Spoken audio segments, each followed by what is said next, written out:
नमस्कार, ABC channel में आपका स्वागत है। मैं हूं सचिन श्रीवास्तव और आप मेरे साथ देखेंगे आजमगढ़ से जुड़ी खबरें। आइए नजर डाल लेते हैं आज की खास खबरों पर। खबर के प्रायोजक हैं डॉक्टर इम्तियाज हॉस्पिटल, हर्रा की चुंगी, पॉलिटेक्निक चौराहा, आजमगढ़। इलाज के साथ ही जांच की सुविधा उपलब्ध। Azamgarh public school, Kotila check post, Rani ki Sarai, Azamgarh. Admission open. Sai international school निकट आरटीओ ऑफिस, भदली बाजार, Azamgarh. Admission open. Dalim sun baby school, Tiwaripur Mau road, Azamgarh. Admission open. Gomti Gramin Nidhi bank, निवेश और सिक्योर्ड लोन के लिए संपर्क करें। GD global school, Kartalpur, Azamgarh. Admission open. Wooden touch, Bhaurnath, Azamgarh. Motiwal deluxe restaurant, Sadavarti Chowk, Azamgarh. Free home delivery और hotel park green, Sidhari, Azamgarh. Azamgarh जिला मुख्यालय स्थित शारदा टॉकीज में 18 मार्च से चल रहे आजमगढ़ इंटरनेशनल फिल्म फेस्टिवल के तीसरे और अंतिम दिन देश की मशहूर शायर और गीतकार आजमगढ़ के मिट्टी में जन्मे कैफी आजमी के जीवन पर बनी फिल्म कैफीनामा और 72 हूरों सहित 5 फिल्मों का प्रदर्शन हुआ। कैफीनामा फिल्म देखने के लिए कैफी आजमी की पुत्री व प्रसिद्ध सिने तारिका शबाना आजमी आजमगढ़ पहुंची। डॉक्यूमेंट्री देखने के बाद मीडिया से बातचीत करते हुए शबाना आजमी ने फिल्म की तारीफ करते हुए कहा कि कैफी आजमी साहब के जीवन पर बहुत ही अच्छी डॉक्यूमेंट्री बनी है। कहा कि फिल्म फेस्टिवल मेरे लिए बहुत खास है। मेरे वालिद कैफी आजमी साहब होती तो सबसे पहले यहाँ आते। नवोदित कलाकारों को सलाह दी कि थिएटर की ट्रेनिंग बेहद जरूरी है। जैसे तराशा हुआ हीरा अपनी पूरी काबिलियत के साथ चमकता है, वैसे ही कलाकारों के लिए थिएटर में काम करना जरूरी है। फिल्म फेस्टिवल की सराहना करते उन्होंने आयोजक अभिषेक पंडित और ममता पंडित की तारीफ करते हुए कहा कि ऐसे आयोजन को जनता सराहे। कहा कि जब तक लोग अलग अलग प्रकार की फिल्में नहीं देखेंगे उनका विजन नहीं बढ़ेगा। बहुत खुशी है और मैं बहुत अभिनंदन करती हूँ अभिषेक का और ममता का, जो कि ये चौथी बार इंटरनेशनल फिल्म फेस्टिवल कर रहे हैं आजमगढ़ का। और मैं चाहूंगी कि इसको जनता बहुत सराहे, बिकॉज देखिए कुआं आप कुएं तक नहीं पहुंचे, कुआं आप तक पहुंचा है। और लोग जब तक मुख्तलिफ किस्म की फिल्में नहीं देखेंगे, जब तक उनका विजन जो है वो बढ़ेगा नहीं। तो इसको बहुत सराहना चाहिए। और मैंने इनसे कहा ये तो मेरा इलाका है, ये तो आपका हक बनता है कि आप मुझे बुलाएं। इस बात की मुझे बहुत खुशी है कि कैफी साहब के ऊपर जो बहुत अच्छी डॉक्यूमेंट्री बनी कैफीनामा, वो आज दिखाई गई। दिल्ली से लूट के आरोपी को पेशी पर लेकर आ रहे वाहन पूर्वांचल एक्सप्रेसवे पर अचानक अनियंत्रित होकर पलट गया। इस हादसे में लूट के आरोपी समेत 5 पुलिसकर्मी घायल हो गए, जिसमें से 2 पुलिसकर्मियों की हालत गंभीर बताई जा रही है, जिन्हें उपचार के लिए जिला अस्पताल में भर्ती कराया गया। दिल्ली पुलिस लूट के आरोपी कांता कुमार को लेकर पूर्वांचल एक्सप्रेसवे से सोमवार को आजमगढ़ पेशी पर आ रही थी। उनका वाहन जैसे ही अहरौला थाना क्षेत्र के माइलस्टोन नंबर 206 के समीप पहुंचा, अचानक वाहन अनियंत्रित होकर पलट गया। दुर्घटना की जानकारी मिलते ही मौके पर हाईवे व स्थानीय पुलिस मौके पर पहुंचे। आनन फानन में सभी घायलों को लेकर अहरौला सीएचसी लेकर पहुंची, जहां सभी घायलों का उपचार किया जा रहा है। घायलों में लूट का आरोपी कांताराम रहा, जहां गंभीर रूप से घायल हुआ। वहीं पुलिस के दरोगा का हाथ टूट गया। वहीं 3 सिपाही घायल हो गए, जिनमें से 2 सिपाहियों की हालत गंभीर बताई जा रही है, जबकि अन्य को मामूली चोटें आई हैं। प्राथमिक उपचार के बाद सभी घायल को उपचार के लिए जिला अस्पताल रेफर कर दिया गया है। हमारे पुलिस प्रशासन के कुछ अधिकारीगण कैदी लेके 6 हाईवे होते हुए जा रहे थे, जिसमें उनकी दुर्घटना हुई। दुर्घटना में जो यहाँ पे हमारे हॉस्पिटल में सीएचसी अरौला पे आए थे, 5 लोग आए थे, जिसमें उसमें से 4 पुलिस प्रशासन के सदस्य थे, 1 उसमें अपराधी थे, जिसको वो लोग जिला स्थल पे ले जाके उनकी जो भी है जांचें होनी थी उसके लिए जा रहे थे। 6 लेन पे उनका एक्सीडेंट हुआ, जिसमें हमारे 2 पुलिसकर्मी पुलिस अधिकारी जो भी हैं सीरियस हैं और 3 नॉर्मल हैं। जो हमारे स्तर पे जो भी सेवाएं थी उनको हमने अपनी दवाएं लगा दिया है और जिला स्तर को हमने रिफर कर दिया है। क्या क्या नाम है उनका? नाम में जो हमारे धर्मेंद्र हैं जो अभियुक्त हैं, दयाराम हैं पुलिस हैं, विकास हैं जो सब इंस्पेक्टर हैं, और विवेक भी पुलिस हैं और विपुल भी। सब सही है इस समय? स्थिति 2 लोग थोड़ा सा सीरियस हैं, जिनको हमने चेस्ट एक्सरे और एक्सरे का एडवाइस किया है जिला स्तर पे, अपने स्तर पे, और जिले को हम लोग जिला अस्पताल के लिए अवगत करा दिया गया है। हमारी एम्बुलेंस वाहन आई, उनको तुरंत ले गई है। उत्तर प्रदेश माध्यमिक शिक्षा परिषद यूपी बोर्ड की हाल ही में संपन्न हुई 10वीं और 12वीं की बोर्ड परीक्षा की कॉपियां आजमगढ़ में 4 केंद्रों पर जांची जा रही हैं। प्रभारी डीआईओ मनोज कुमार मिश्र ने बताया कि आजमगढ़ में राजकीय बालिका inter college GGIC Raidopur, DAV inter college Raidopur, Shibli inter college तथा सठियाव इंटर कॉलेज में उत्तर पुस्तिकाओं की परीक्षक जाँच कर रहे हैं। इस दौरान रहदोपुर GGIC में 461, शिवली कॉलेज में 600, DAV में 800 तथा सठियाव इंटर कॉलेज में 1036 परीक्षक उत्तर पुस्तिकाओं की जांच के लिए लगाए गए हैं। उन्होंने बताया कि करीब 2 लाख की संख्या में उत्तर पुस्तिकाएं आजमगढ़ में जांच के लिए आई हैं। शुरुआत में 18 मार्च से परीक्षकों को इसकी जांच करनी थी, लेकिन 2 दिन गतिरोध था। पूर्ण रूप से कार्य कराया जा रहा है। 1 अप्रैल तक इस कार्य को पूरा करा लिया जाएगा। जो परीक्षकों की मांग थी पिछले वर्ष के मानदेय की, उसका भुगतान करा दिया गया। अब कोई गतिरोध नहीं है। तो प्रारंभ हुआ और 1 तारीख तक चलने का पूर्व निर्धारित कार्यक्रम है। 1-2 दिनों थोड़ा गतिरोध हुआ है। कोशिश करेंगे इसी समय में कार्य पूर्ण हो जाए, नहीं तो 1 दिन और बढ़ सकती है। कितने सेंटर में मूल्यांकन कार्य हो रहा है, कितने परीक्षक लगाए गए हैं? 4 सेंटरों पे हो रहा है। एक GGIC है, एक DAV है, शिवली और सठियाव पे एक इंटर कॉलेज है, और अलग अलग उनकी क्षमता के हिसाब से, जैसे GIC में 461 लोग लगाए गए हैं, 600 लोग लगाए गए हैं DAV शिवली में, 800 हमारे मूल्यांकनकर्ता लगाए गए हैं DAV में, और 1036 है सठियाव इंटर कॉलेज में। कितनी उत्तर पुस्तिकाएं हैं, कितना आंकड़ा हो गया? अभी उत्तर पुस्तिकाएं पूरी नहीं आ पाई हैं, तो एग्जैक्ट संख्या बता पाना मुश्किल है, लेकिन 2 लाख परीक्षार्थी हमारे वहाँ थे, तो इतनी कापी हम लोग दूसरे जिलों में भेजे हैं, तो उसी के आसपास कापी आने की उम्मीद है। जो इसमें गतिरोध था शिक्षकों का, किस बात को लेकर था? क्या उनके मुख्य मुद्दे वो प्रदेश स्तरीय थे, कुछ उनकी मांगे थी। स्थानीय स्तर पे या जनपद स्तर पे कोई गतिरोध नहीं था। थोड़े बहुत जो मांग थे पिछले साल के, उनके मूल्यांकन के देख नहीं हो पाए थे, तो हम लोगों ने परसों ही उनके खाते में भेज दिया, और कुछ जगहों पे आज शाम तक खाते में चला जाएगा। और सभी मूल्यांकन केंद्रों पर सर जो भी मानक के अनुरूप व्यवस्था की गई? हाँ, पूरी व्यवस्था है। आजमगढ़ में आशा बहू आशा संगिनी विकास समिति के बैनर तले आशा कार्यकर्ताओं ने सोमवार को कलेक्ट्रेट में पहुंचकर धरना प्रदर्शन किया। इस दौरान स्वास्थ्य विभाग द्वारा उनका कई माह का मानदेय जारी न करने का आरोप लगाते हुए जमकर नारेबाजी की।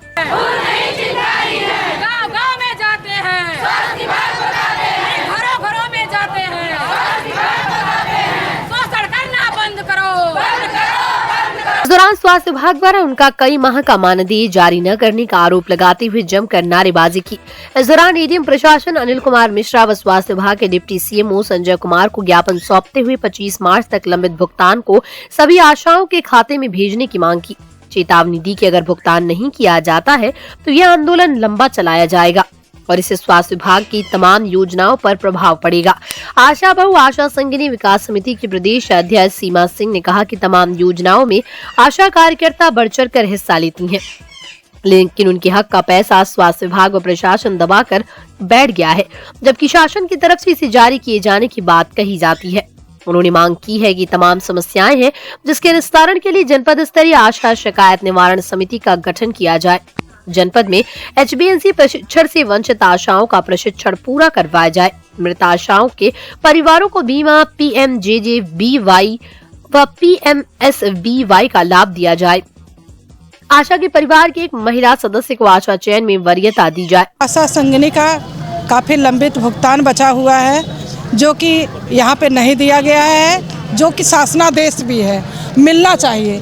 6 सूत्री मांगे हैं, अगर ये मांग नहीं पूरी होती है तो आंदोलन यहाँ से लेकर के पूरे यूपी में और यहाँ तक माननीय मुख्यमंत्री के दरवाजे तक भी जाएंगे। और सरकार जो है पैसा देने में कमी नहीं कर रही है। अधिकारी जो है ताबड़तोड़ आशा संगिनी पे इतना दबाव डाल रहे हैं सारे काम को लेकर के, लेकिन जो पैसा इन लोगों का हक लेकर के बैठे हैं, रखे हैं, वो पैसा नहीं दे रहे हैं। अब उनको देना पड़ेगा, क्योंकि सरकार ने एक नियम बना रखा है, एक शासनादेश बनाया है कि ये कार्य पे पैसा है।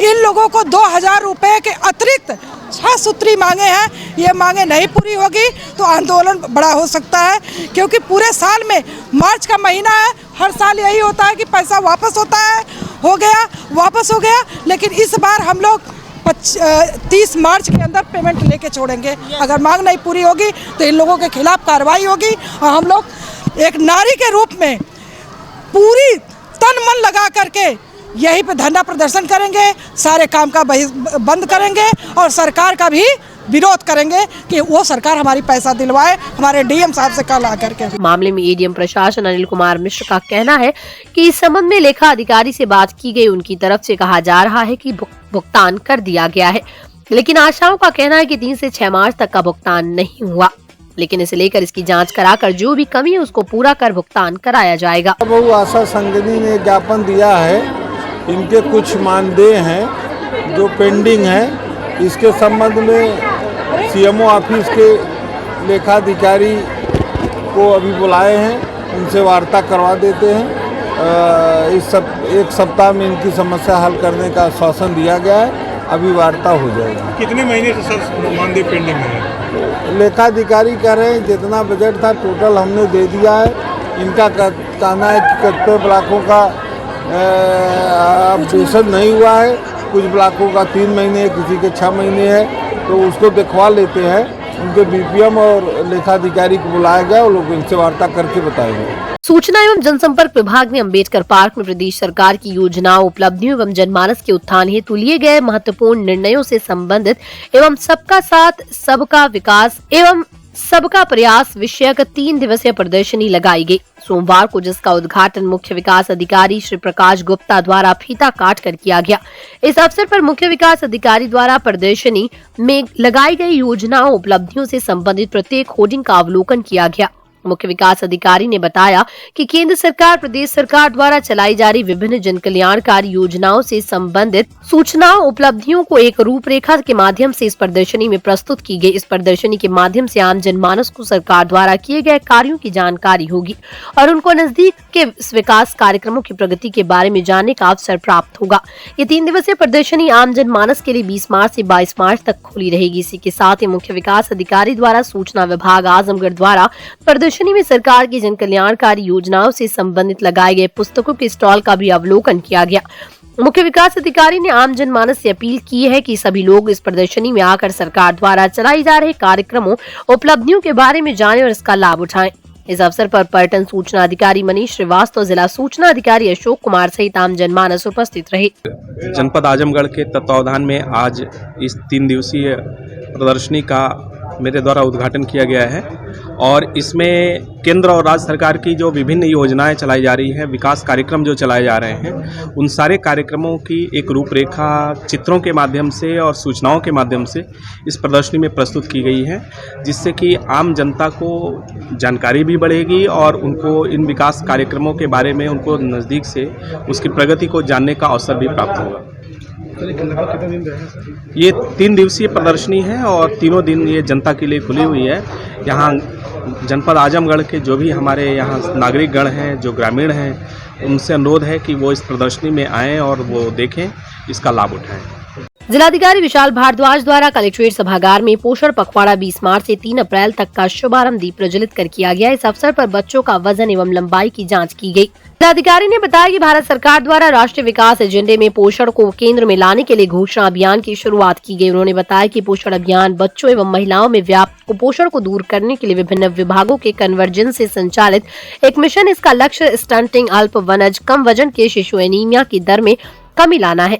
इस हेतु महिला एवं बाल विकास मंत्रालय, भारत सरकार द्वारा जन सहभागिता के माध्यम से जन आंदोलन लाने का प्रयास किया जा रहा है।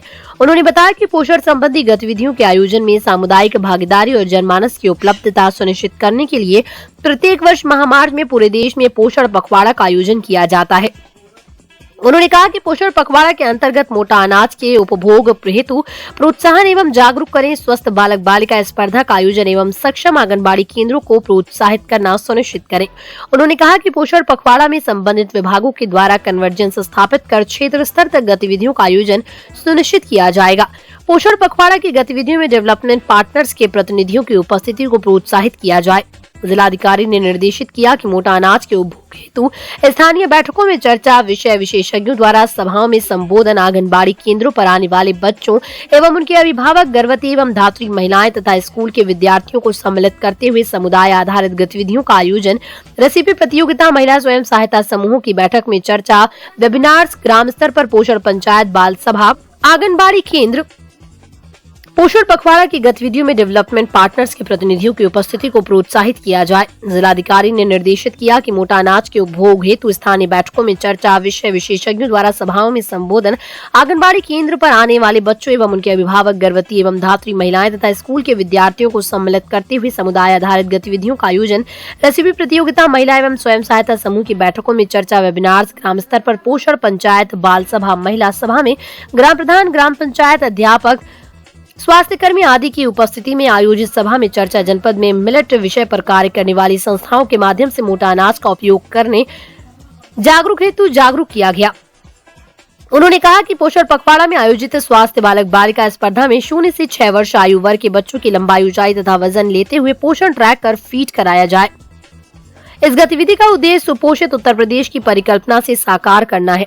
इस गतिविधि के आयोजन व उसकी सफलता में ग्राम प्रधान व पोषण पंचायत की महत्वपूर्ण भूमिका है। गतिविधि का मुख्य उद्देश्य 6 वर्ष तक के बच्चों के पोषण स्तर में सुधार लाना, पोषण के महत्व पर जागरूकता बढ़ाना तथा एक स्वस्थ प्रतिस्पर्धा का वातावरण बनाना तथा वृद्धि निगरानी पश्चात स्वास्थ्य व सुपोषित बच्चे जिन्हें अन्य विभागीय सेवाएं भी प्राप्त हो, उन्हें पुरस्कृत किया जाएगा। उन्होंने कहा कि जिस बच्चे को पुरस्कृत किया जाएगा उसका चयन करने के लिए कार्यकर्त्री, सहायिका, पोषण पंचायत के सदस्य, ग्राम सभा के प्रतिनिधि, ANM आशा एवं स्थानीय शिक्षकों को नामित किया जाए। जिलाधिकारी ने जिला कार्यक्रम अधिकारी को निर्देश दिया कि आंगनबाड़ी केंद्र समुदाय को पोषण एवं स्वास्थ्य संबंधी सेवाएं प्रदान करने की महत्वपूर्ण इकाई है, जिसमें सक्षम आंगनबाड़ी केंद्र के रूप में विकसित किया जाना आवश्यक है।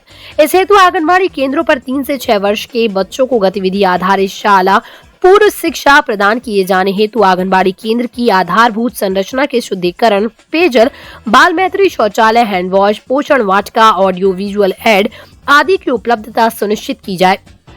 उन्होंने कहा कि पोषण पखवाड़ा के दौरान पोषण पंचायत आयोजित किया जाए, जिससे स्थानीय स्तर पर पोषण संबंधी समस्याओं के चिन्हीकरण, प्रबंधन एवं समाधान किया जा सके। ग्राम पंचायत, क्षेत्र पंचायत एवं जिला पंचायत की विशेष बैठकों का आयोजन हर सप्ताह किया जाए ताकि पोषण अभियान अंतर्गत अपेक्षित लक्ष्यों की प्राप्ति की जा सके। रविवार को महादेवी हायर सेकेंडरी स्कूल सिधारी तिवारीपुर आजमगढ़ में वार्षिक परीक्षा फल पुरस्कार वितरण का कार्यक्रम पूरे हर्षोल्लास के साथ संपन्न हुआ, जिसका शुभारंभ मुख्य अतिथि प्रोफेसर गीता सिंह जी, विभागाध्यक्ष हिंदी विभाग, DAVPG कॉलेज आजमगढ़ एवं प्रोफेसर अखिलेश चंद B.Ed संकाय, श्री गांधी जी PG कॉलेज मालटारी आजमगढ़ एवं विशिष्ट अतिथि जय सिंह ने मां सरस्वती की प्रतिमा पर माल्यार्पण व दीप प्रज्वलन करके किया। इस अवसर पर विद्यालय के संस्थापक चेयरमैन रामलखन मौर्य, प्रबंधक देवी प्रसाद मौर्य, निदेशक नरेंद्र कुमार यादव, प्रधानाचार्य राम नयन एवं कोऑर्डिनेटर आनंद राय, आनंद मौर्य, रामचरण, अजय कुमार यादव, दिनेश यादव, धीरेन्द्र मोहन, ब्रिजराज यादव आदि उपस्थित रहे। सभी सांस्कृतिक कार्यक्रम का निर्देशन शरद गुप्ता एवं गायन का निर्देश रोहित विश्वकर्मा एवं आदित्य मिश्रा के सानिध्य में हुआ। मंच का संचालन किशन यादव एवं नमिता यादव ने किया। इस कार्यक्रम को सुचारू रूप से संचालित करने में विद्यालय के शिक्षक गण राहुल तिवारी, कमलेश यादव, ब्रजेश यादव, राजेश यादव, जितेंद्र तिवारी, रामाश्रय शर्मा, जितेंद्र कुमार यादव, पंकज चौहान, संदीप सिंह, ब्रजलाल, शुभम मौर्य, RK यादव, नीरज यादव, अरुण कुमार, अभिषेक, अनूप चौहान, चंद्रशेखर यादव, ओमकार यादव एवं शिक्षिकाएं पद्मजा पाल सिंह, सरिता मिश्रा, सरिता यादव, बबीता यादव, अनुष्का सिन्हा, समीक्षा राय, प्रगति सिंह, नीतू, अनुराधा, नामिका आदि ने सराहनीय योगदान किया, जिसकी प्रशंसा विद्यालय के संस्थापक एवं प्रबंधक ने किया तथा कार्यक्रम को सफल बनाने के लिए आभार प्रकट किया।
पकड़ के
यात्री सुविधाओं की अनदेखी कर निगम के बाहर वाहनों को खड़ा करने वाले चालक व परिचालक के खिलाफ जुर्माना लगाने की कार्रवाई की जाएगी। ये बात निरीक्षण करने आजमगढ़ डिपो पहुंचे नोडल अधिकारी उत्तर प्रदेश राज्य सड़क परिवहन निगम संजीव कांत ने कही। उन्होंने चालकों व परिचालकों को सख्त निर्देश दिए। उन्होंने मीडिया से हुई बातचीत के दौरान बताया कि प्रदेश सरकार और निगम यात्री सुविधा के लिए निरंतर प्रयास कर रही है। आजमगढ़ अम्बेडकर नगर डिपो पहुंचकर जांच करने का उद्देश्य क्या यात्रियों को दी जाने वाली सुविधाएं उन्हें मिल रही है। उन्होंने बताया कि निरीक्षण के दौरान आजमगढ़ डिपो परिसर में साफ सफाई बेहतर मिली। नोडल अफसर संजीव कांत ने कहा कि बाहर से आने वाले वाहन रोडवेज परिसर में आकर रजिस्टर पर आने और जाने का समय नोट करेंगे। साथ ही यात्रियों की सुविधा के लिए आने व जाने वाली बसों का अनाउंसमेंट भी कराया जाएगा। ऐसा न करने वाले वाहन के चालक व परिचालक के खिलाफ विभागीय कार्रवाई के साथ ही जुर्माना भी लगाया जाएगा। उन्होंने कहा कि रोडवेज के सारे चालक व परिचालक वर्दी और नेम प्लेट के साथ नजर आएंगे। इस नियम का पालन न करने वाले कर्मचारियों के खिलाफ भी जुर्माना लगाया जाएगा। उन्होंने बताया कि जल्द यात्रियों को 3 शौचालय की सुविधा भी उपलब्ध हो जाएगी। कहा कि होली के सीजन में आजमगढ़ और अम्बेडकर नगर डिपो के रीजन में टॉप किया है। बताया कि रीजन का बलिया डिपो इस समय थोड़ी दिक्कत में चल रहा है, उसका कारण भागलपुर मार्ग बाधित होना। उन्होंने बताया कि रीजन के बेलथरा रोड डिपो की हालत में काफी सुधार हुआ है। यहाँ 10 से 11,000 रुपए प्रतिदिन का राजस्व पहले आता था, लेकिन अब ये बढ़कर 15,000 रुपए हो गया। वहीं मऊ में ARM को निर्देश दिए गए कि वह हर हाल में रोडवेज परिसर में बसों को खड़ी करे, इसके बाद भी उसे रवाना होने दे। कोई भी बसें बाहर से नहीं जानी चाहिए। उन्होंने कहा कि आजमगढ़ डिपो पर हाई मास्क लाइट के साथ पेयजल की सुविधा को दुरुस्त कर दिया जाए। अन्य सुविधाएं लक्ष्य को पूरा करने वाले डिपो को मुहैया कराई जाएंगी। माननीय मुख्यमंत्री जी और माननीय परिवहन मंत्री जी जिस आधार पर रोडवेज की मदद कर रहे हैं और एक नया रूप देना चाहते हैं परिवहन निगम को, उस निर्देश को और उस स्वप्न को उसको साकार करने के लिए जो हम लोगों के कर्तव्य और दायित्व हैं उसके तहत हम लोग जा रहे हैं और जाके ये सुनिश्चित कर रहे हैं कि बसों की सफाई, समयशीलता, यात्रियों से मृदुल व्यवहार हमारे क्रू का है अथवा नहीं, कोई शिकायत तो नहीं है। जो व्यवस्था प्रोवाइड की जा रही है वो कितनी रूप से जनता तक पहुंच रही है, कितनी पहुंच रही है और यात्रियों का उसमें फीडबैक क्या है। मेन चीज़ यात्रियों का फीडबैक है, क्योंकि वन साइडेड कम्युनिकेशन से पता नहीं लगता क्या होता है। यात्रियों के फीडबैक से उसकी पुष्टि होती है कि जो हम कह रहे हैं कितनी सही है, कितनी गलत है, वास्तविकता क्या है। जी जी। हाँ, कि क्या एक जनरल व्यवस्था है कि पूछताछ पे वो व्यक्ति लगाए जाते हैं जो अक्षम होते हैं पूरी तरह से और उन्हें उद्देश्य की कोई जानकारी नहीं होती, किस लिए उन्हें बैठाला गया। वो एक रजिस्टर भरते हुए नजर आते हैं। उनसे अगर कोई पूछेगा भी, सर ये तो कमी बता रहे हैं आप, उसका निदान क्या आपने किया? नहीं, उसके निदान के बारे में हम बता रहे हैं, इसीलिए मैंने उसको इंस्पेक्ट करके कंफर्म किया कि यहाँ की स्थिति क्या है। ठीक है। और ARM साहब को अभी निर्देशित कर दिया कि आपका जो रजिस्टर मेंटेनेंस है सिर्फ वही पार्ट नहीं है, जो भी आपकी गाड़ी आउट हो रही है वो प्रॉपर रजिस्टर में चढ़नी चाहिए। बिना इन आउट हुए कोई गाड़ी स्टेशन से बाहर ना। बेटरमेंट की पॉसिबिलिटी होती, कोई भी सिस्टम फुल प्रूफ नहीं होता। तो जहाँ जहाँ बेटरमेंट एक्सपेक्टेड है। नहीं, आपको आजमगढ़ डिपो का पहला वो होगा अभी। देखिए, बस अड्डे की जो सफाई है वो तो पहले से काफ़ी अच्छी है, पहले की तुलना में। जब हम पिछली बार आए थे सफाई अच्छी है। शौचालय टूटा हुआ था तो वो शौचालय निर्मित हो गया, उसमें टाइल्स का काम होना बाकी है। RM साहब ने बताया कि 3-4 दिन में ये कंप्लीट हो जाएगा टाइल्स का काम।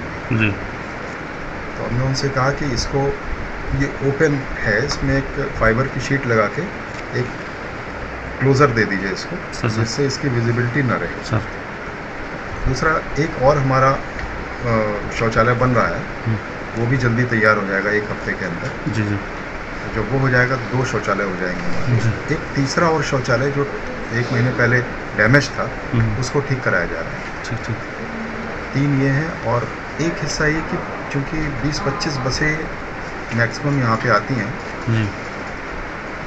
एट ए टाइम, किसी सिंगल टाइम में, तो पार्किंग हमारे लिए पर्याप्त हो, उसके लिए हम अवेलेबल स्पेस सोच रहे थे कहाँ पे हो सकती है।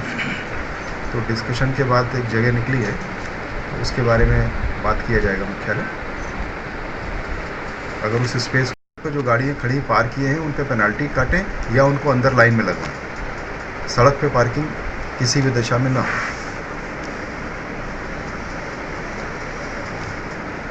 इसके लिए इनकी जो पर्यवेक्षकीय टीम है उसको निर्देशित किया गया है कि इसको सुनिश्चित करें। मार्च का जो महीना हमारा है 1 से 15 तक वाली स्थिति है, उसमें डिपोज की परफॉर्मेंस को इवेलुएट किया जा रहा है और इन लोगों को निर्देश दिए गए हैं, लक्ष्य दिए गए हैं। मतलब टारगेट की अचीवमेंट करने वाले डिपो को अपग्रेड किया जाएगा। टारगेट में जो अचीव नहीं कर रहे थे वो अचीवमेंट के करीब आ गए। जैसे बेलथरा रोड है आपका, बेलथरा रोड का अचीवमेंट टारगेट क्या जो ब्रेक इवन है उससे ऊपर है जी। बेलथरा रोड का जो काफ़ी नीचे चल रहा था 10,000 या 11,000 रुपये प्रति बस प्रतिदिन पे चल रहा था, वो अब 15,000 पे आ रहा है।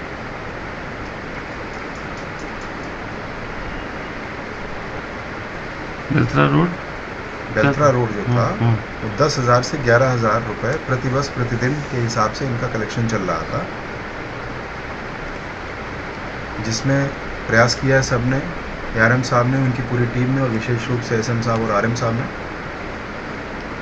और ये कोऑर्डिनेटेड एफर्ट्स की वजह से ये अब 15,000 पे पहुंच गया है, तो ये प्रॉफिट जोन में आ गया है। ठीक है, इस तरीके से हमारे अम्बेडकर नगर और आजमगढ़ डिपो दोनों अच्छी स्थिति में रहे। पिछले दिनों होली में एक बार टॉप भी किया है।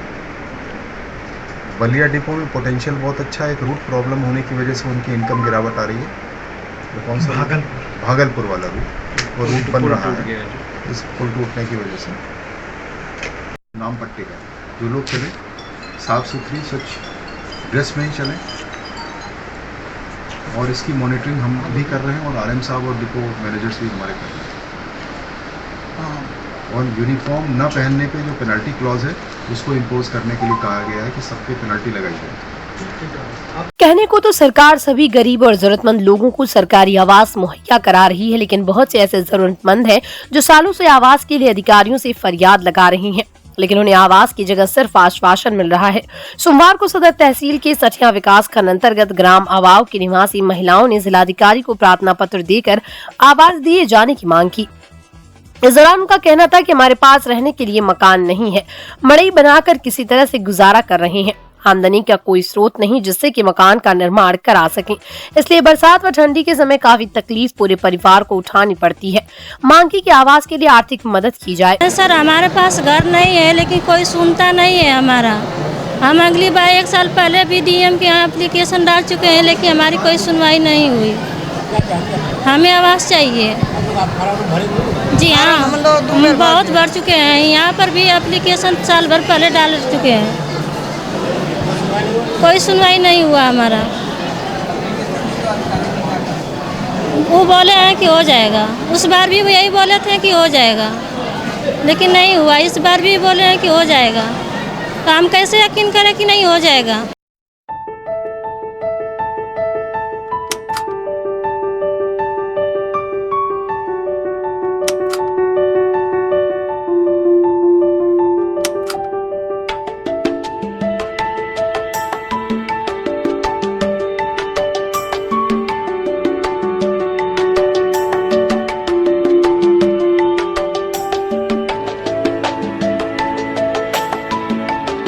डॉक्टर इम्तियाज हॉस्पिटल हर्रा की चुंगी पॉलिटेक्निक चौराहा आजमगढ़। हॉस्पिटल में doctor P Yadav MBBS MD स्त्री प्रसूति एवं बाचपन रोग विशेषज्ञ, doctor AK Yadav MBBS MS general एवं लेप्रोस्कोपिक सर्जन एवं doctor Mohammad Wamiq general physician दे रहे अपनी सेवाएं। हॉस्पिटल में बाचपन का सफल उपचार, हाई रिस्क प्रेगनेंसी से संबंधित इलाज, हार्मोनल परेशानियों का इलाज, नॉर्मल डिलीवरी, सिजेरियन डिलीवरी, बच्चेदानी निकालने का operation, breast surgery, normal operation, दूरबीन द्वारा ऑपरेशन की सुविधा, निमोनिया, TB, हाई BP के इलाज के साथ ही खून, पेशाब की जांच और ECG की सुविधा मौजूद। Moti Mahal deluxe central bank building, Saravati Chowk, Azamgarh. South Indian dishes available. 7 types of dosa, chole bhature, burger, pasta, wraps and rolls, matka biryani, free tandoori breads in lunch hour. We are available for kitty, birthday, anniversary, corporate party, farewell party and outdoor catering. Free home delivery. Matka biryani has started, starting Champaran very soon. Valet parking available. Moti Mahal Deluxe Central Bank Building, Sadavarti Chowk, Azamgarh. Knowledge is power. Information and education is the liberating premise of progress in every child. Azamgarh Public School, Play Group to Class 12th, affiliated to CBSE New Delhi, जहां बच्चों को पढ़ाई के साथ नैतिक गुणों का ज्ञान भी दिया जाता है. An ISO certified school, जहां पर smart digital classes, computer lab, science lab, rich library, indoor and outdoor game, dance and music, art and craft, 24/7 backup security के साथ ट्रांसपोर्ट फैसिलिटी भी उपलब्ध है. एजुकेटेड एंड एक्सपीरियंस टीचर्स जो कमजोर बच्चों पर देते हैं विशेष ध्यान. Azamgarh public school, Kotila check post, Varanasi, Azamgarh road, Azamgarh.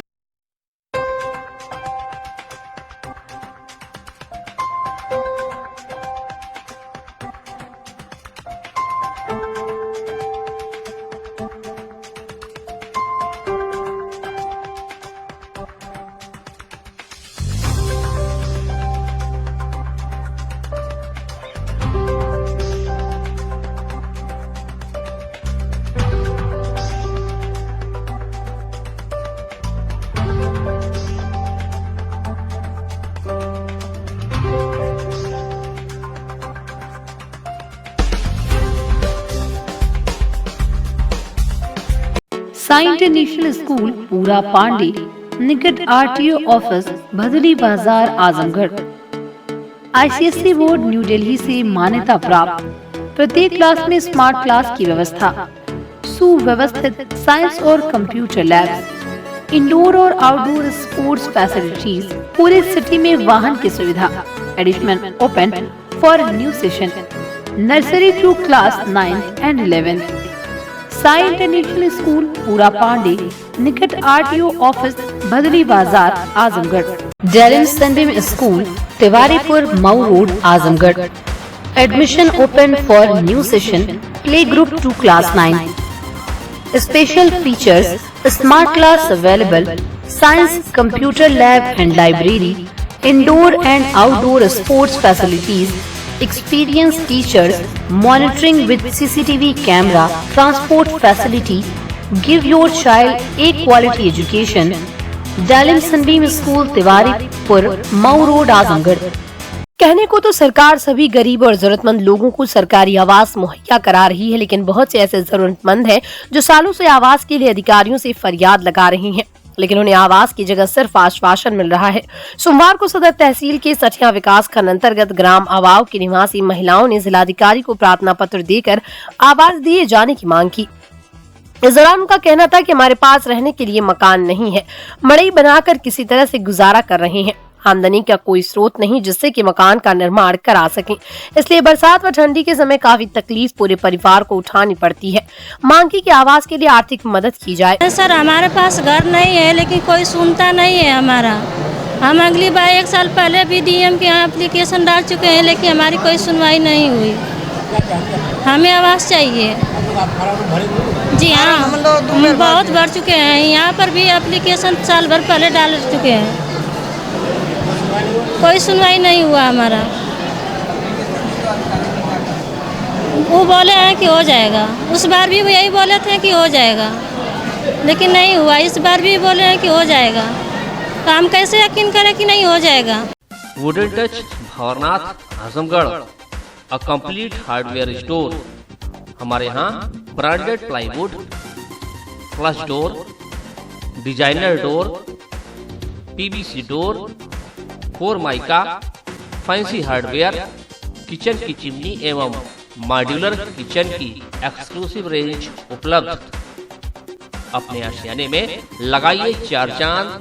पहुंचिए wooden touch Bhawarnath Azamgarh. Hotel park green Hydel Chauraha Sidhari Azamgarh. स्वच्छ और आरामदायक AC and non AC rooms, 24 hour room service, north Indian, south Indian, Chinese, Italian, veg and non veg लजीज और जायकेदार व्यंजन उचित रेट पर उपलब्ध. शादी, विवाह, engagement, marriage anniversary, birthday party के लिए लार्ज बैंक्वेट हॉल, मीटिंग और सेमिनार के लिए कॉन्फ्रेंस हॉल. आपकी खुशियों में लगाए 4 चांद. Hotel park green Hydel Chauraha Sidhari Azamgarh.